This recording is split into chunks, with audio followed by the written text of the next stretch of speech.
12. The Trojans storm the ramparts. And so under the shelter now, Menetius' fighting son was healing Eurypylus' wounds. But hordes of men fought on, the Achaean and Trojan infantry going hand to hand.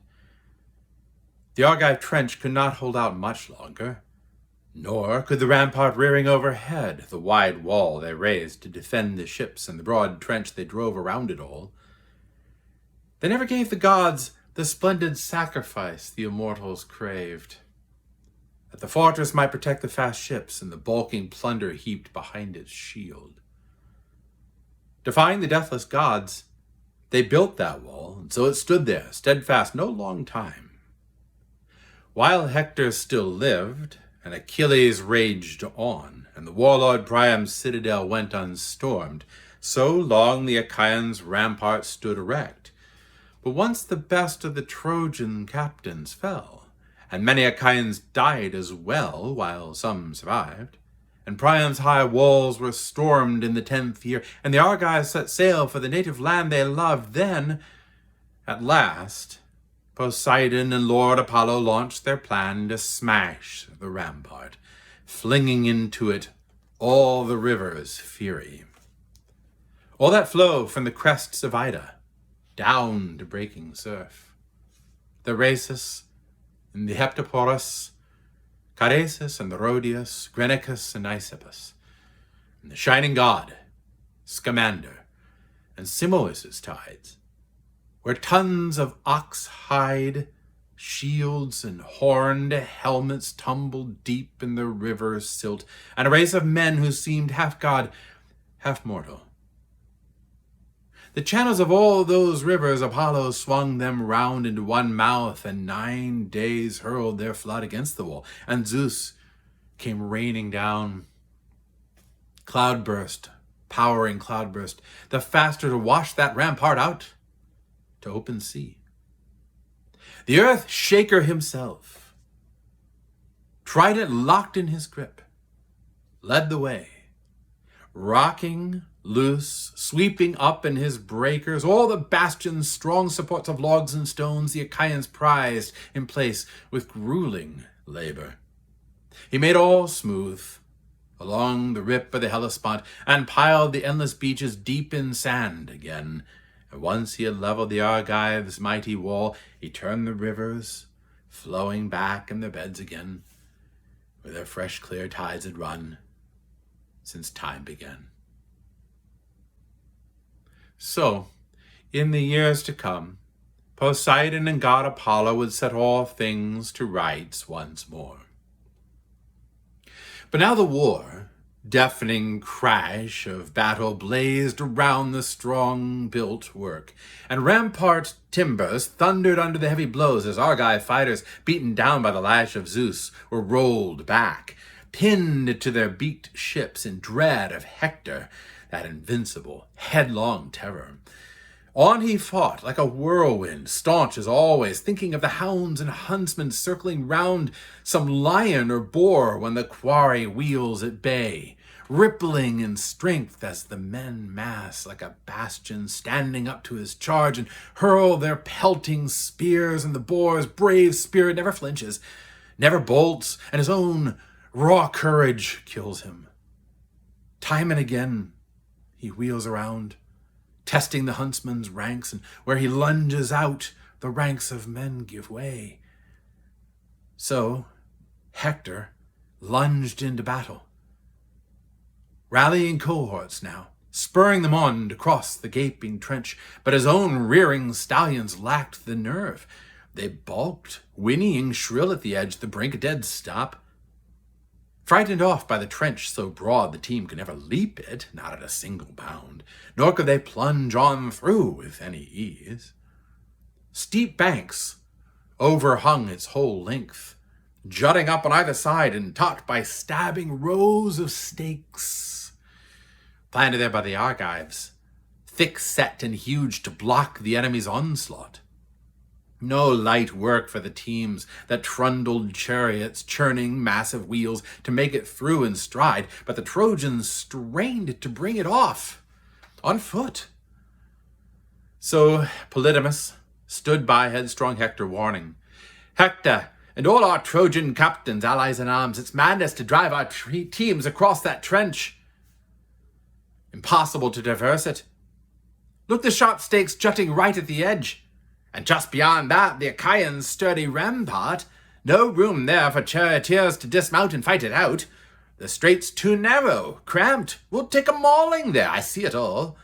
If mighty Zeus, thundering up on high, is bent on wiping out the Argives down to the last man, if he longs to back our Trojan forces to the hilt, by heaven, I hope the Father works his will at once and the Argives die here, their memory blotted out a world away from Argos. But what if they round on us? If the Argives roll us back away from the ships, trapped and tangled there in the yawning trench, no runner, I tell you, passed by an Argive rally could struggle free and bear the news to Troy. So come, do as I say, and let us all unite. Drivers, rein your horses hard by the trench, the men themselves armed for assault on foot. We will all follow Hector, all in a mass attack. And the Argives, they cannot hold their line. Not if the ropes of death are knotted around their necks." So Polydamas urged. His plan won Hector over. Less danger, more success. And down he leapt from his chariot, fully armed, and hit the ground. Nor did the other chariot drivers hold formation, all dismounted, seeing shining Hector leap to earth. Each man shouted out commands to his driver quickly, "Rein the team by the trench. Good battle order now." And the fighters split apart and then closed ranks, marshaled in 5 battalions, captains leading each. The men who trooped with Hector and Prince Polydamas, they were the greatest force, the best and bravest, grim set above all the rest to breach the wall and go for the beaked ships and fight it out. Cebriones followed close, third in command, since Hector left another to rein his team, a driver less than Cebriones, less a fighter. The 2nd Trojan battalion, Paris, led in arms with Alcathous and Agenor. Helenus led the 3rd, with Deiphobus striding on like a god beside him. 2 sons of Priam, Captain Asius, 3rd in command, Asius, son of Hyrtacus. Hulking, fiery stallions bore him in from Arisbe, from the Selleis River. The 4th battalion marched with gallant Aeneas, Anchises' offspring, flanked by Antenor's 2 sons, Acamas and Acalacos, drilled for every foray. Sarpedon marched the famous allies, placing Glaucus next in command with the combat veteran Asteriopaeus.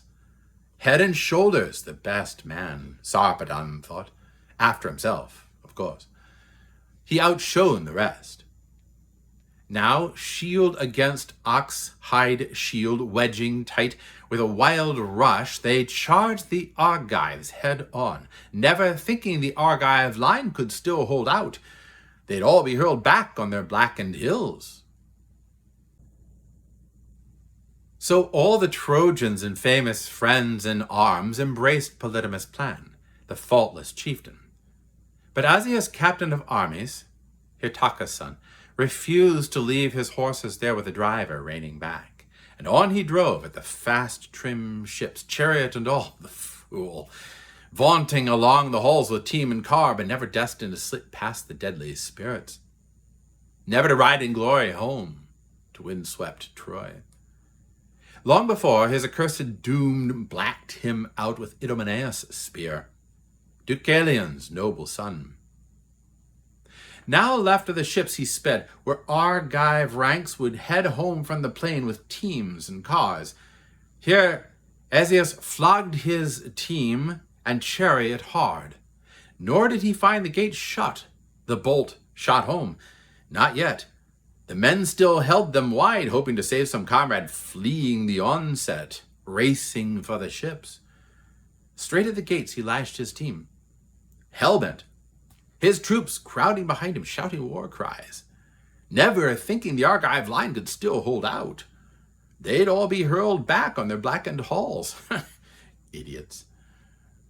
There in the gate they found 2 men, a brace of 2 great fighters, lion-hearted sons of the Lapith spearmen, one Pirithous' offspring, rugged Polypaetus, the other Leonteus, a match for murderous Ares. Both warriors planted there before the towering gates rose like oaks that rear their crests on a mountain ridge, standing up to the gales and driving rains day in and day out, their giant roots branching, dripping deep in the earth. So these 2, trusting all to their arms, their power, stood up to Asius' headlong charge and never shrank. On the Trojans came, straight for the rock-tight wall, raising rawhide shields and yelling their lungs out, grouped under Captain Asius, Iamenus and Orestes, and Asius' own son Adamas, Theon and Inamus. The Lapis had just been rousing Argives packed behind the rampart. "Close in a ring! Defend the ships!"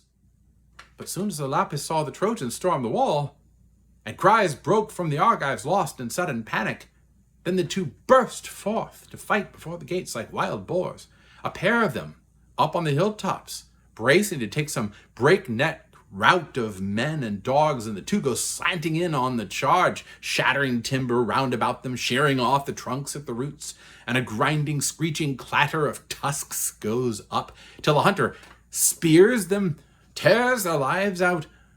So the clatter screeched from the gleaming bronze that cased their chests as blows piled on blows.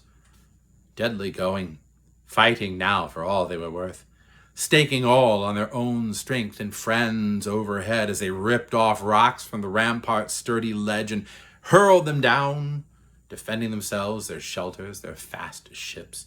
The rocks pelted the ground like snow, that a sudden squall in fury driving the dark clouds heaps thick and fast on the earth that feeds us all. So the missiles showering from their hands, Achaeans, Trojans, helmets, and bossed shields clashing and ringing shrilly under the blows of boulders big as millstones. Now, with a deep groan and pounding both thighs, Asius, son of Hittacus, cried in anguish, "Father Zeus, so even you are an outright liar after all. I never dreamed these heroic Argive ranks could hold back our charge. Our invincible arms look like wasps, quick and pinched at the waist, or bees who build their hives on a rocky path. They never give up their hollow house. They hold on, keep the honey hunters at bay, fight for their young. So these men will never budge from the great gates, though there are only 2 defenders. Not till they kill us all, or we kill them." But his wailing failed to move the heart of Zeus. It was Zeus's pleasure to hand the prize to Hector. Now squad on squad, gate to gate they fought. But how can I tell it all? Sing it like a god. The strain is far too great. Everywhere round the wall, the surging, inhuman blaze of war leapt up the rocks. The Argives, desperate, had no choice. They struggled now to defend the ships, and the gods were cast down in spirit, all who had urged the Argive soldiers on in battle. But the Lapiths still kept fighting, slaughtering on. There, Pirithous' son, the rugged Polypaetus, skewered Damasus, pierced his bronze-sided helmet. None of the bronze plate could hold it, boring through the metal in the skull, and the brazen spear point pounded, and Damasus' brains splattered all inside his casque. Polypaetus beat down despite the Trojans' rage. Then Pylon and Ormenus killed and stripped them both, and the tested veteran Leonteus speared Hippomachus, gouged Antimachus' offspring down across the belt. Then, drawing his long, sharp sword from its sheath, he rushed the front and took Antiphates first. With a quick thrust, stabbing at close range, he slammed on his back sprawled along the ground. Then Menon, Orestes, Iamenus, Leontius killed the lot, crowding corpse on the earth that rears us all. While the Lapiths stripped their kills of gleaming gear, the fighting troops behind Polydamas and Hector, the greatest force, the best and bravest, grim set above all to breach the wall and torch the ship, still halted up at the trench, torn with doubt. For suddenly, just as the men tried to cross, a fatal bird's sign flashed before their eyes. An eagle flying high on the left across their front, and clutching a monstrous serpent, bloody in both talons, still alive, still struggling. It had not lost its fight. Writhing back, it fanged the chest of its captor, right beside the throat. And agonized by the bites, the eagle flung it away to earth, dashed it down amidst the milling fighters, loosing a shriek, and the bird veered off along the gusting wind. The Trojans shuddered to see the serpent, glistening, wriggling at their feet, a sign from storming Zeus. And Polydamas stood by headstrong Hector, saying, "Hector, you always seem to attack me in assembly despite my good advice. Never right, is it, for you, for a common man, to speak against you, a king? Never in open council, and God forbid in war. Our part is always to magnify your power. Well, once again, I am bound to say what I think is best. Stop the attack. Don't fight them at their ships. All will end as the omen says, I do believe. If the bird sign really came to us, the Trojans, just as our fighters tried to cross the trench, that eagle flying on high on the left across our front, clutching this bloody serpent in both its talons, still alive, but he let the monster drop at once. Before he could sweep it back to his own home, he never fed his nestlings in the end, nor will we. Even if we can breach the Argives' gates and wall, assaulting in force, the Argives give ground, back from the ships we'll come, back the way we went, but our battle order ruined, whole battalions of Trojans left behind and killed. The Achaeans will cut us down with bronze to save their fleet. So a knowing seer of the gods would read this omen. Someone clear in his mind and skilled with signs, a man the Trojan armies would obey. His helmet flashing, Hector wheeled with a dark lance. Enough, Polydamas. Your pleading repels me now. You must have something better than this to say. But if you are serious, speaking from the heart, the gods themselves have blotted out your senses. You tell me to forget the plans of storming Zeus, all he promised me when he nodded in assent? You tell me to put my trust in birds, flying off on their long wild wings? Never. I would never give them a glance, a second thought, whether they fly on the right toward the dawn and sunrise, or fly on the left toward the haze and coming dark. No, put our trust in the will of mighty Zeus, king of the deathless gods, and men who die. Bird signs, fight for your country. That is the best, the only omen. You, why are you so afraid of war and slaughter? Even if all the rest of us drop and die around you, grappling for the ships, you'd run no risk of death. You lack the heart to last it out in combat. Coward! But if you hold back from the bloody foray here, or turn some other soldier back from battle, winning him over, you with your soft appeals, at one quick stroke my spear will beat you down. You'll breathe your last. Shouting, he led the charge, and his armies swarmed behind with blood-chilling cries. And above their onset, Zeus, who loves the lightning, launched from Ida's summits a sudden howling gale that whipped a dust storm hard against the ships, spellbinding Achaean units in their tracks, handing glory to Hector and Hector's Trojans.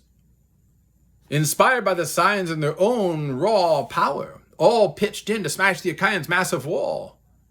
They tore the towers, outworks, pulled at battlements, heaving, trying to pry loose with levers the buttress stakes Achaeans first drove in the earth to shore the rampart up. They struggled to root these out, hoping to break down the Achaean wall itself, but not yet did the Argives give way to assault. No, they stopped the breaches up with ox-hide shields, and down from the breastwork heights they hurled rocks at the enemy coming on beneath the wall. And the two Iantes ranged all points of the rampart, calling out commands to spur their comrades' fury, now cheering a soldier on, tongue lashing the next if they marked a straggler hanging back from battle. Friends, you in the highest ranks of Argives, you in the midst, and you in rank and file, we cannot all be equal in battle ever, but now the battle lies before us all. Come, see for yourselves, look straight down. Now let no fighter be turned back to the ships, not with his captain's orders ringing in his ears. Keep pressing forward, shouting each other on, if only Olympian Zeus, the Lord of lightning, grants us strength to repel this Trojan charge, then carve a passage through to Troy's high walls. So their cries urged on the Achaeans' warlust. Thick and fast, as the snows that fall on a winter dawn when Zeus, who rules the world, brings on a blizzard, displaying to all mankind his weaponry of war. And he puts the winds to sleep, drifting on until he has shrouded over the mountains' looming peaks, and the headlands jutting sharp, the lowlands deep in grass, and the rich plowed work of farming men, and the drifts fall on the gray salt surf, and the harbors and down along the beaches, and only breakers beating against the drifts can hold them off, but all else on the earth they cover over. Snows from the sky when Zeus comes storming down. Now so thick and fast they've volleyed rocks from both sides, some at the Trojans, some from Trojans against the Argives, salvos landing, the whole long rampart thundering blows. But not even now would Trojans and Prince Hector have burst apart the rampart's gates and huge bar if Zeus, the master strategist, had not driven his own son, Sarpedon, straight at the Argives. Strong as a lion, raiding crook-horned cattle. Quickly, Sarpedon swung his shield before him. Balanced and handsome, beaten bronze, a bronzesmith hammered out with layer on layer of hide inside, stitched with golden rivets round the rim. That splendid shield he gripped before his chest, and shaking a pair of spears went stalking out like a mountain lion starved for meat too long, and the lordly heart inside him fires him up to raid some storm-proof fold, to go at the sheep, and even if he should light on a herdsman at the spot, guarding their flocks with dogs and bristling spears, the marauder has no mind to be driven off that steading, not without an attack. All or nothing. He charges flocks and hauls off bloody prey, or he's run through himself at the first assault, with a fast spear driven home. So now the heart of Sarpedon, stalwart as a god, impelled him to charge the wall and break it down. He quickly called Hippolochus' son. Glaucus, why do they hold us both in honor, first by far, with pride of place, choice meats and brimming cups? In Lycia, where all our people look on us like gods, why make us lords of estates along the Xanthus banks, rich in vineyards and plowland, rolling wheat? So, that now the duty is ours. We are the ones to head our Lycian front, brace and fling ourselves in the blaze of war, so a comrade strapped in combat gear may say, not without fame, the men who ruled in Lycia, these kings of ours who eat fat cuts of lamb and drink sweet wine, the finest stock we have. But they owe it all to their own fighting strength, our great men of war, they lead our way in battle. Ah, my friend, if you and I could escape this fray and live forever, never a trace of age immortal, I would never fight in the front lines again or command you to the field where men win fame. But now, as it is, the fates of death await us, thousands poised to strike, and not a man alive can flee them or escape. So in we go for attack, give our enemy glory, or win it for ourselves. Glaucus did not turn back or shun that call. On they charged, leading the Lycians' main mass, and Peteus' son, Menestheus, cringed to see them heading straight for his bastion, hurling ruin on. He scanned the Achaean rampart. Where could he find some chief, some captain to fight disaster off his men? He spotted the great and little Ajax, gluttons for battle, flanking Teucer fresh from his shelter side by side. But Menestheus could not reach them with a shout. The din was deafening. War cries hitting the skies and spears battering shields and helmets, horsehair crests and the huge gates all bolted shut. But against them there the Trojans tensed and heaved, trying to smash them down and force a passage through. At once Menestheus sped a herald to Ajax. "Run for it, quick. Call great Ajax here, both of them, better yet, that's best of all. Headlong ruins massing against us quickly. Lycia's captains are bearing down, too hard, fierce as they always were in past attacks. But if fighting's flaring up in their own sector, at least let the rugged giant Ajax come alone with Teucer, the master archer, at his side." A brisk command, and the runner snapped to it. He dashed along the wall of the Argive men-at-arms till he reached the two Iantes, stopped and shouted, "Ajax! Ajax, chiefs of the Argives, armed in bronze, the favorite son of Peteus, dear to immortals, needs you at his strong point. Hurry, come, just for a moment, meet the crisis there. Both of you, better yet, that's best of all. Headlong ruin is massing against us quickly. Lycia's captains are bearing down too hard, fierce as they always were in past attacks. But if fighting's flaring up in your own sector, at least let the rugged giant Ajax come alone with Teucer, the master archer, at his side." And Telamon's giant son agreed at once. He called out to his smaller, faster brother with orders flying, "Ajax, you stay here. You and the burly Lycomedes stand your ground. Keep our Danaans fighting here with all they've got. On my way over there to meet this new assault, I'll soon be back once I've helped our friends." And with that, Telamonian Ajax strode off with his brother Teucer, his own father's son, and Pandion cradling Teucer's long curved bow. Holding close to the wall, they picked their way until they reached the brave Menestheus bastion. There they found the defenders packed hard-pressed as the Lycian stalwart lords and captains stormed like a black tornado up against the breastworks. Both men flung themselves in attack, and the war cries broke. And Telamon's son was first to kill his man, Sarpedon's comrade Epicles, great with heart. He brought him down with a glinting, jagged rock, massive, top of the heap behind the rampart's edge. No easy lift for a fighter, even in prime strength. Working with both hands, weak as men are now, giant Ajax hoisted it high and hurled it down, crushed the rim of the fighter's four-horned helmet, and cracked his skull to splinters, a bloody pulp. And breakneck down like a diver went the Trojan, plunging off and away from the steep beetling tower. His life breath left his bones.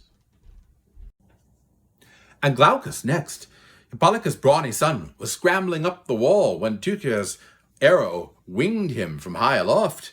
just where he saw his shoulder blade laid bare, and stopped his lust for battle, and down he jumped from the wall in secret, fast, so no Achaean could see him hit and bellow out in triumph. Soon as he noticed Glaucus slipping clear, the pain overcame Sarpedon, but even so he never forgot his lust for battle. He lunged in with the spear at Thestor's son Alcmaeon, stabbed him, dragged out the shaft as the victim, caving into the spear's pole, pitched head first, and his fine bronze armor clashed against his corpse. And Sarpedon, clawing the rampart now with powerful hands, wrenched hard, and the whole wall came down, planks and all. The ramparts stood exposed, top defenses stripped. Sarpedon had made a gaping breach for hundreds. But Teucer and Ajax, aiming at him together, shot, and Teucer's arrow hitting the gleaming belt that cinched his body shield around his chest. But Zeus brushed from his son the deadly spirits. Not by the ship's high sterns would his Sarpedon die. Ajax lunged at the man. He struck his shield, but the point would not pierce through. So he beat him back in rage, and he edged away from the breastwork just a yard. Not that Sarpedon yielded all the way, never. His heart still raced with hopes of winning glory. Whirling, shouting back to his splendid Lycians, "Lycians, why do you slack? You're fighting fairy now. It's hard for me, strong as I am, single-handed to breach the wall and cut a path to the ships. Come, shoulder to shoulder. The more we've got, the better the work will go." So he called. And dreading their captain's scorn, they bore down fiercer, massing around Sarpedon now, but against their bulk the Argives closed ranks, packed tight behind the wall, and a desperate battle flared between both armies. Lycian stalwarts could not force the Achaeans back, breach their wall, and burst through to the ships, nor could Achaean spearmen hurl the Lycians back, clear the rampart once they'd made their stand.